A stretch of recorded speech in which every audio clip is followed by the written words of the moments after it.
On every episode of Dive Bar Pilot, I try to teach some tidbit about flying a jet. You've probably noticed that when you're in an airliner, you don't fly exactly straight from one airport to the other. When you take off, you climb and then turn, turn, turn. Here is the straight track for today's flight from Tampa to Key West. It's 204 miles. It should take about 42 minutes. But here is the course we are actually flying. It's 40 miles further and it takes an extra 10 minutes. So why did we do this? The reason is that airports don't want airplanes coming into land from every different direction.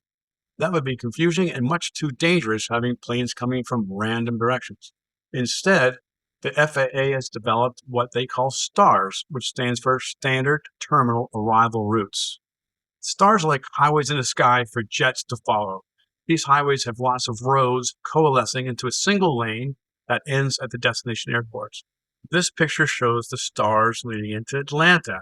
When we zoom in, you see that they are like the veins of a leaf that all lead to the stem of the leaf, with the stem being the airport runway. Large airports like Atlanta have lots of stars to help guide jets coming in from multiple different directions into their multiple runways. Atlanta has 8 stars, leading to 10 different runways. In a cute way, the FAA often gives the stars names that are significant to the city. Some of these stars are named after great Atlanta Braves baseball players, Glavine, Chipper, Ozzie, and Andre.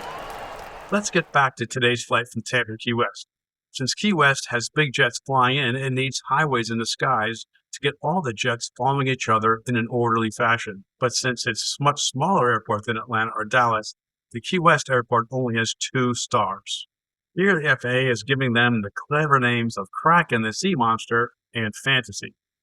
This is the actual KRAKN 1 arrival plate that we use to navigate by. And when we overlay our path over the KRAKN star, you can see exactly what we did today. If you live near a large airport, you know that the jets always follow the same path into the airport. Now you know it's because it's much more predictable and safe if all the jets are flying the same highway in the sky when landing in an airport rather than coming in randomly from every different direction. Hey, this is Jim, the Dive Bar Pilot.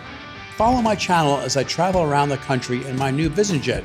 I'll introduce you to some of the most interesting people you'll ever meet, and we'll check out the amazing things they do and the crazy places we go.